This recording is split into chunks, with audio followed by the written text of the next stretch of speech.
बेटा, तो अब हमारा टॉपिक है स्मॉल स्केल इंडस्ट्रीज। ठीक है, स्मॉल स्केल इंडस्ट्री के बारे में आपको मैं बताऊंगा, इसके फीचर्स क्या हैं। पहले आप बताओ स्मॉल स्केल इंडस्ट्री को अब समझ पा रहे हो क्या होता है। ये ऐसी इंडस्ट्री जो जीरो इन्वेस्टमेंट से लेकर 5 लाख तक की इन्वेस्टमेंट की बात हो रही है। वैसे तो करंट टाइम पे 10 करोड़ है, लेकिन हम बात अभी भी कब कर रहे हैं, 1950 से 1990 के बीच की बात कर रहे हैं, 1990 के बीच की बात कर रहे हैं। तो उस टाइम पे जो अमाउंट थी वो 5 लाख थी, मैक्सिमम नंबर। ठीक है, तो जितनी भी इन्वेस्टमेंट आपको 5 लाख तक की लगेगी किसी बिजनेस में, वो किस में आती है, सारी स्मॉल स्केल इंडस्ट्री में आते हैं। चलिए इसके अब फीचर पढ़ते हैं कि आखिर इसकी विशेषताएं क्या है, कैसे इसके बेनिफिट्स हैं कुछ। आइए, सबसे पहले बेटा क्या रोल्स हैं, क्या बेनिफिट्स हैं। सबसे पहले क्या लिखा हुआ है इसमें, जनरेट एम्प्लॉयमेंट अपॉर्चुनिटीज। क्या स्मॉल स्केल इंडस्ट्री लोगों को जॉब देती है? हाँ। क्या बड़े स्केल पे? नहीं, क्योंकि छोटे छोटे दुकानें होती हैं, छोटी छोटी कंपनियां होती हैं जो बहुत कम एम्प्लॉयमेंट देती है, पर देती जरूर है, हाँ या ना। चलिए क्या लिखा बेटा यहाँ पे, small scale industry are labour intensive. कौन से होते हैं ये, क्या होता है पता है? लेबर इंटेंसिव क्या होता है पता है? जहां लेबर ज्यादा होते हैं, मशीनें कम होती हैं, उन्हें हम लेबर इंटेंसिव कहते हैं। Therefore, इसलिए they have generate huge employment opportunities in the country। Country में सबसे ज्यादा एम्प्लॉयमेंट जनरेशन कहां से होती है? देखो, अब मैं आप कहोगे कि सर हर एक दुकान पे 2-3 बंदे तो होते हैं, एक बड़ी फैक्ट्री में तो 1000-2000 लोग भी काम करते हैं। मैं ये कहता हूँ बेटा, यहाँ पे क्या वो एक दुकान की बात कर रहा है, छोटी दुकान की? सारी छोटी दुकान की बात कर रहा है, और उनके अंदर जो लोग काम कर रहे होंगे वो उनसे ज्यादा ही होंगे, है ना। एक छोटे मतलब नॉर्मल दुकान में 3 बंदे काम करते हैं, एक मालिक और दो छोटे छोटू, जो दो छोटे छोटू, है ना। तो 3 बंदे तो काम कर ही रहे हैं, 3 बंदे तो लोग कमा ही रहे हैं ना। तो भी उसमें से छोटी, चलो एक पॉइंट पढ़ लिया। जनरेट क्या करता है ये, एम्प्लॉयमेंट अपॉर्चुनिटी प्रोवाइड करता है। ठीक है, दूसरा क्या बेटा यहाँ पे, फेवरेबल एम्प्लॉयमेंट कैपिटल रेशियो। बेटा वर्ड्स पे जाना, वर्ड्स पे। फेवरेबल मतलब क्या होता है, बढ़िया, अच्छा। क्या अच्छा है इसमें, एम्प्लॉयमेंट कैपिटल रेशियो। क्या होता है इसका मतलब? बेटा कैपिटल मतलब बताया ना क्या होता है, इन्वेस्टमेंट। आप अपने बिजनेस में कितना इन्वेस्टमेंट कर रहे हो, और इन्वेस्टमेंट करके कितना कमा रहे हो। क्या होता है एम्प्लॉयमेंट मतलब, कमाना। तो कितना पैसा लगा, कितना पैसा लगा के कितना कमा रहे हो, वो कैसा है, बढ़िया है। किसका, स्मॉल स्केल इंडस्ट्री का। इसमें ना कुछ डाटा दे रखा है, देखो इसमें लिखा हुआ है कि अगर 10 लाख की इन्वेस्टमेंट कहीं हो रही है ना, 10 लाख की इन्वेस्टमेंट किसमें, स्मॉल स्केल इंडस्ट्री में, तो कितने लोग कमा सकते हैं? ये एवरेज है, 10 लाख की इन्वेस्टमेंट से कितने लोग कमा सकते हैं। अब तुम्हारा क्वेश्चन ये आ सकता है कि सर स्मॉल स्केल इंडस्ट्री तो 5 लाख की है मैक्सिमम, या 10 लाख क्यों लिखा हुआ है? 10 लाख में क्या 3 बिजनेस नहीं खोल सकते? 3-3 लाख और एक 4 लाख, अब बोल, हो गए 3 बिजनेस। क्या 10 खोल लो। तो वही कह रहा है कि 10 लाख लगाकर जितने भी बिजनेस खोलेंगे स्मॉल इंडस्ट्री, उसमें ऑन एन एवरेज कितने लोग कमा लेंगे, 14 लोग। लेकिन अगर यही 10 लाख रुपए आप किसमें लगाओगे, लार्ज स्केल इंडस्ट्री में, जिसमें शायद एक ही मशीन आएगी, और उस मशीन को चलाने के लिए सिर्फ एक या दो बंदे चाहिए, इसलिए कितने लोग काम दे रहा है ये, 2 लोगों को। तो सबसे बढ़िया क्या है, स्मॉल स्केल इंडस्ट्री का डाटा सबसे फेवरेबल में है, इसलिए यहाँ पे हेडिंग लिखी हुई थी फेवरेबल एम्प्लॉयमेंट कैपिटल रेशियो, कि पैसा लगाने पे कितने लोग कमा पा रहे हैं, उसका जो रेशियो है उसका किसका बढ़िया है, स्मॉल स्केल इंडस्ट्री का बढ़िया है, किससे, लार्ज स्केल इंडस्ट्री से। क्या आपको दोनों पॉइंट समझ में आ गए? दोनों ही इसके बेनिफिट्स हैं। ठीक है, पहला क्या था, पहला क्या था, जनरेट एम्प्लॉयमेंट अपॉर्चुनिटीज, कि भैया स्मॉल स्केल इंडस्ट्री लोगों को क्या देती है, जॉब देती है। उसके बाद अच्छा रेशियो है किसका, स्मॉल स्केल इंडस्ट्री का अच्छा रेशियो है किस चीज में, एम्प्लॉयमेंट कैपिटल रेशियो में। डाटा की अगर बात करें तो 10 लाख रुपए लगाने से 14 लोग कमा सकते हैं, और लार्ज स्केल इंडस्ट्री में 10 लाख लगाने से कितने लोग कमा सकते हैं, बस, तो क्योंकि 10 लाख की कोई एक ही मशीन आएगी बस, है ना, उस बड़े इंडस्ट्री में। चलिए तीसरा क्या बेटा, सेल्फ एम्प्लॉयमेंट क्या होता है पता है आप लोगों को? ऐसा काम नहीं, ऐसा काम जो बंदा अपना ही काम है, बिजनेस है, लेकिन वो खुद करेगा तो ही कमा पाएगा, उसे हम क्या बोलते हैं, जैसे ये हमारा काम है, इसमें अगर मैं आऊंगा तो ही ये काम चलेगा, नहीं तो नहीं चलने वाला, हाँ या ना।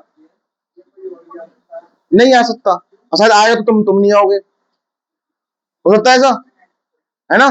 तो वही चीज है सेल्फ एम्प्लॉयमेंट, मतलब ऐसा कोई काम जिसमें जिसने स्टार्ट किया उसी से ही वो काम किया जाएगा। एक होता है बिजनेस, जहां उसके बिना भी कोई काम चल सके, हाँ है ना? होता है ऐसा काम या नहीं होता होगा? ऐसे कई सारे एंटरप्रेन्योर हैं जो अपने बिजनेस में नहीं जाते पर काम बिजनेस चलता रहता है। पर यहाँ सेल्फ एम्प्लॉयमेंट क्या होता है, जहां जिसने काम स्टार्ट किया था, जिसने वर्क स्टार्ट किया था, जिसने बिजनेस स्टार्ट किया था, उसको उसका रहना ही जरूरी है। अब स्मॉल स्केल इंडस्ट्री में बताया करो, स्मॉल स्केल इंडस्ट्री में क्या होता है, सेल्फ एम्प्लॉयमेंट जनरेट होते हैं, हाँ या ना? बेटा आप कितने रुपए की इन्वेस्टमेंट कर सकते हो मिनिमम? 0 रुपए से लेकर कितने रुपए तक? 5 लाख। अगर आपका छोटा सा कोई बिजनेस है जो आपने मुश्किल से 50-60 हजार में बिजनेस शुरू भी किया है, तो भी किसमें आओगे आप? सेल्फ एम्प्लॉयमेंट में और स्मॉल स्केल इंडस्ट्री में ही आओगे, हाँ या ना? है ना? मेरा एक स्टूडेंट मुझे कॉल करता है, कल कल को उसने कॉल करी थी कि भैया मैंने ना एक बिजनेस स्टार्ट किया है, मैं ऑनलाइन बिजनेस कर रहा हूँ अब, कपड़े बेचने का। तो मैंने कहा बहुत अच्छी बात है, अब बताओ ये काम कैसा है? सेल्फ एम्प्लॉयमेंट है। जब तक वो खुद से ऑपरेट नहीं करेगा वेबसाइट्स को तो वो काम नहीं चलने वाला। अच्छा कितने रुपए की इन्वेस्टमेंट लगाई? उसने बोला पहले फर्स्ट अमाउंट उसकी 4 हजार की है, 4 हजार से वो कपड़े लेके आया, उसने बिजनेस शुरू कर दिया। तो जरूर नहीं है कि आपके पास की लॉन्ग टर्म इन्वेस्टमेंट हो कोई बिजनेस शुरू करने के लिए, उसका बिजनेस किसमें आएगा? स्मॉल इंडस्ट्री में ही आएगा, है ना? तो चलिए बेटा, ऐसा ही आदर सुटेबल सोर्स ऑफ, एक अच्छा सोर्स है किसके लिए? सेल्फ एम्प्लॉयमेंट के लिए, for millions of unemployed in a country. जो कंट्री में इतने सारे अनएम्प्लॉयड हैं उनका वो अपना काम भी शुरू कर सकते हैं, वो भी किस में आएंगे? स्मॉल स्केल इंडस्ट्री में आएंगे। और ये बता दूं गवर्नमेंट भी हेल्प करती है, बहुत सारी ऐसी योजनाएं हैं जहां आपको गवर्नमेंट से लोन मिल जाते हैं बिना इंटरेस्ट के, सिर्फ और सिर्फ आपके काम को अप्रिशिएट करने के लिए, हेल्प करने के लिए। ठीक है, चलिए बेटा, इसके बाद क्या है बेटा, देखो क्या लिखा है, प्रमोट एक्सपोर्ट। क्या ऐसी कोई चीज है जो स्मॉल स्केल इंडस्ट्री बाहर बेचती है? बेटा जितने भी क्या क्या क्या हैंडीक्राफ्ट प्रोडक्ट, हैंडीक्राफ्ट प्रोडक्ट का क्या लार्ज स्केल इंडस्ट्री में आएंगे? हाथों से चीजें बनी हुई, ये सब की अमाउंट तो 5 लाख से नीचे ही होगी ना उस टाइम पे, लेकिन प्रोडक्ट कहाँ बिकता है? बाहर बिकते हैं। तो एक्सपोर्ट जितने भी लार्ज स्केल इंडस्ट्री करती है, साथ साथ कौन करते हैं? स्मॉल स्केल इंडस्ट्री बाहर सप्लाई करती है ना? तो बेटा क्या लिखा हुआ है, स्मॉल स्केल इंडस्ट्री प्रोड्यूस, जो भी गुड्स प्रोड्यूस करते हैं which are in great demand in the foreign country, की बाहर कंट्री में इसकी अच्छी खासी डिमांड है, और इस पे इसका कंट्रीब्यूशन में काफी अच्छा खासा कंट्रीब्यूशन है इसमें एक्सपोर्ट पर। ठीक है, तो आप इसके बेनिफिट्स पढ़ रहे हो, कितने? 5 बेनिफिट्स हो गए बेटा, 5 नहीं 4 हो गए। पहला एम्प्लॉयमेंट अपॉर्चुनिटीज, दूसरा फेवरेबल एम्प्लॉयमेंट कैपिटल अच्छा है इसका, तीसरा क्या था? सेल्फ एम्प्लॉय, मतलब लोग खुद से कमा सकते हैं, जो भी अनएम्प्लॉयड लोग हैं खुद से थोड़ा बहुत पैसा लगाओ और काम शुरू करो अपना। और इसके बाद क्या है? Promote export. चलिए इसके बाद क्या है बेटा? हाँ ये तो आप समझ, वर्ड से समझ में आ गया होगा, बहुत कम अमाउंट में भी स्टार्ट कर सकते हैं। ये तो आप खुद ही पढ़ लेना, इसमें क्या है भैया, हेडिंग हेडिंग समझ में आ गया क्या लिखा है ये। चलिए इसके बाद क्या है?